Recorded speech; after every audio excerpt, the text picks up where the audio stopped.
Hello, beautiful sunshine. So I'm going to do this outside. Okay, we are covering Who is My Child again, and we're actually almost done. So if you don't know what the heck I'm talking about, please go way back into previous videos and catch up first.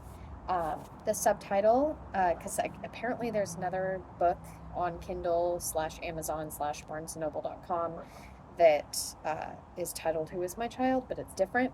So this is by me, Jilliann Beck-Bryant, and the subtitle is Finding the Best Way to Teach Your Child Based on Each Individuality Type. So make sure it's either the yellow cover or the cute cover with a picture of my girls and that it's the right one. Okay, where did we leave off?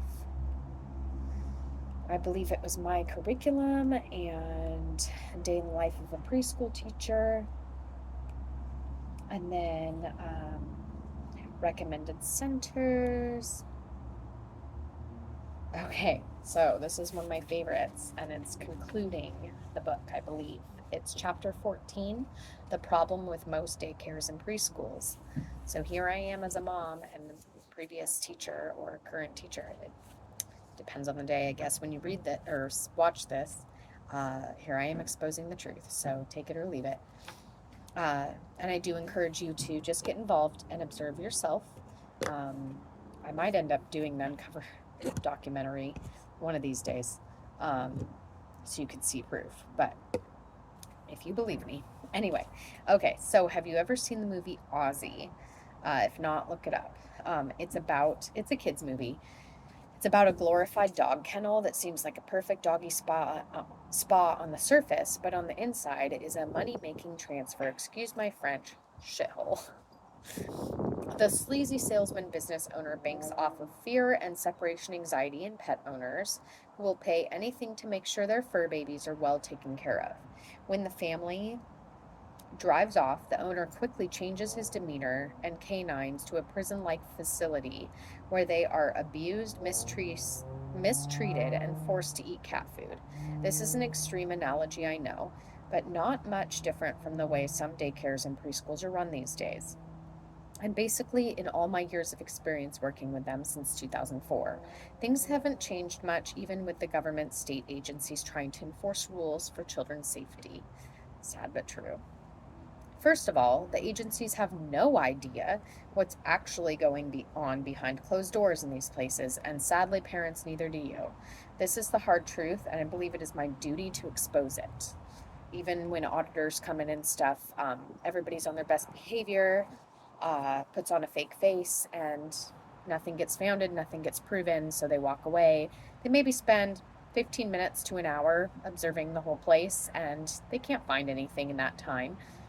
It takes a while to really be behind the scenes, like all day, every day, for a good few months for you really to see the truth. So, um, the whole system is set up for failure, in my opinion, because how are you supposed to see that? It's kind of like a CPS worker coming in your house for a few minutes and then expected to see everything that goes on. No. Anyway, staff oftentimes are left with too many children, breaking teacher to student ratio laws, which, like in previous chapters I mentioned, the ratio laws are bull anyway.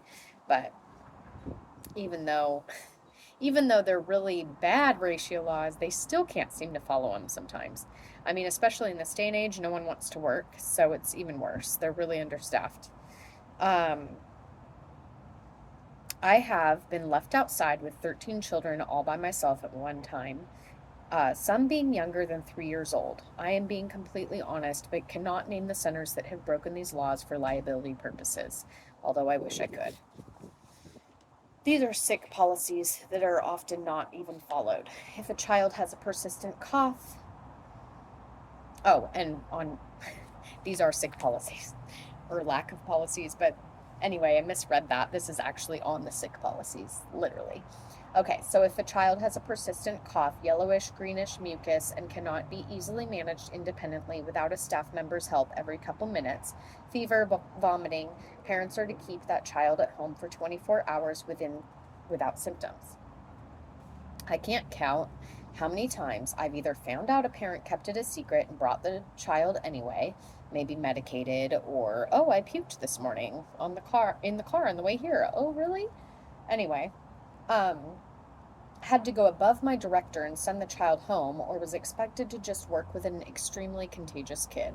I've also seen staff forced to work contagious and or bring in their sick kid to our center because the public schools wouldn't allow them to attend classes and they needed staff so bad. Um, and yeah, not to mention all the other kids that are getting sick. You wonder why they're coming home with germs all the time. It's because these policies aren't really enforced. And when they are enforced, teachers or parents get mad sometimes. They unenroll the child. So if the director is really desperate for tuition, then they're most likely not going to enforce this very much. Again, it depends on the place.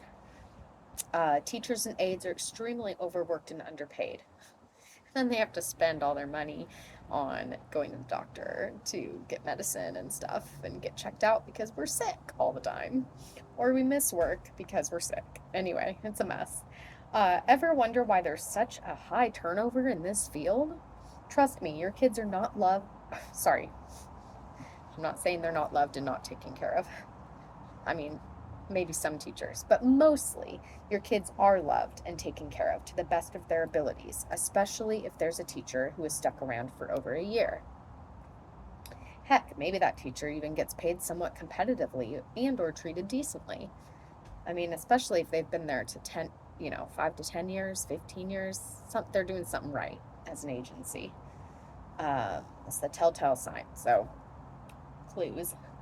Most likely that staff is being emotionally abused if they've, you know, quit before a year or been fired, asked to resign.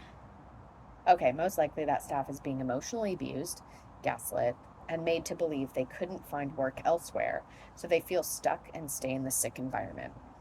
Trauma bond. Most are expected to work and receive professional training on their personal time as well. I experienced high blood pressure symptoms like dizziness, stomach pains, nausea, and irritable bowel syndrome, IBS, symptoms from stress and not being allowed a 10-minute break to eat something while pregnant. Probably could have had a lawsuit, but whatever. Wasn't going there. I have been pressured. I did go to Bully though, BOLI. Okay, I have been pressured to drive in unsafe conditions, like snow, to get to work because the place was understaffed. And with my kid in the car, grant you. Not trying to get too personal in this book, but you need to know from experience what teachers are often going through in these places so you can be motivated to choose wisely, observe, volunteer often, and keep your child home if at all possible. Most of the teachers are alcoholics and or stoners. Sorry to burst your bubble, but they do not drug test at these places, and I've never witnessed such hard partiers in my lifetime. I have worked with people that come in hungover, breath reeking of alcohol. Get to know the owner well. These people are extremely good at manipulating and putting on a fake front. It may look perfect on the outside, like they don't worry about profit and only focus on caring for your child. This is completely bull, lies. They expand and advertise, pay for expensive materials and decor to look presentable at events and on tours, while paying their staff late or not even fully, and letting children suffer while they're busy growing career-wise instead of jumping in to help. They don't pick up the slack and expect people to stay late without getting paid overtime to get the job done. If not, the staff get ridiculed the next day. We talked about this a little bit more in detail in the previous videos. Check them out. Also, they're like, they expect you to come on the weekends when they have an open house and they have an event or after school. Like, a lot of teachers don't get paid for those things. They're just expected. It's part of their job description. But they don't realize these teachers have families of their own. They're hungry, they're tired, and it's highly encouraged. So although maybe they can't legally force them to show up without getting pay, you're really, really frowned upon, and you don't fit in if you don't make it a priority and you don't want to be part of the team. And that's great. Like, I'm all about, like I said, Christian centers that are all serving based and they really want to be there and they really love children and they want to volunteer. That's great, especially if you're a stay-at-home mom, your husband pays the bills, and you have the means to do so. Some of these people are single moms. Some of these people really need to pay the bills. They need to get home. They need to pick up their kids from school. They need to make dinner, pack lunches, and get up the next day and do it all over again. So I really think companies should be more mindful of that. And it's like, oh, okay, well, if you have a problem with this, then work somewhere else. Well, what if we can't really get many jobs anywhere else? What if this is our only option? Um, anyway, like I said, it's really emotionally just bullying. And also, I used to be a dance teacher, so that's another side note, is that at dance studios, all those recitals and stuff you see all the dance teachers at, they're not paid to be there usually. It is a requirement, but they're not paid. So just thanks a lot, Kat. Just always trying to hog the show. So just be really nice and mindful to your teachers because they're going through a lot and they're sacrificing a lot because they do really care about your kids. They don't want to neglect them. They don't want the place to go down and for your kids to have nowhere to go. They don't want to disappoint you or their directors. And they're really trying to make ends meet. They're trying to build their career. And they're really, most of us are good people. So, and some of us aren't, some teachers I've seen be very abusive and get away with things. So just be nice.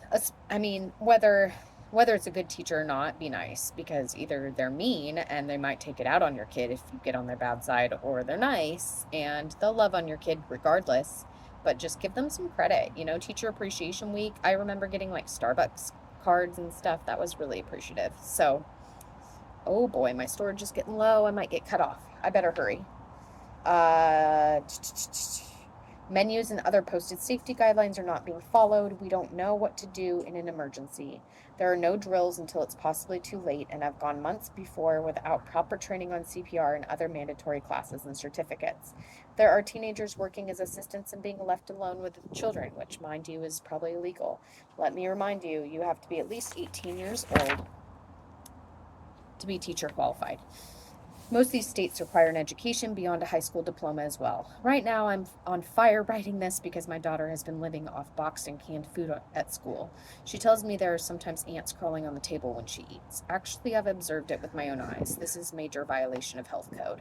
Staff are discriminated against. They are told not to get facial piercings, tattoos, unique hair colors, and discouraged from starting a family of their own because it's not representing the company well and or an inconvenience. This is not legal. In many states, it's still legal to fire them with no explanation. But if it's private school, I guess they can maybe get away with it. Get to know your staff well. Let them know you're on their side and how much you appreciate them. You might be the only one they will open up to because they're scared to report anything to authorities and get fired. If you observe or hear any of the above, I highly encourage you to take matters into your own hands. There's always a CPS hotline. Okay, save the children. Gotta go before my phone cuts me off. Okay.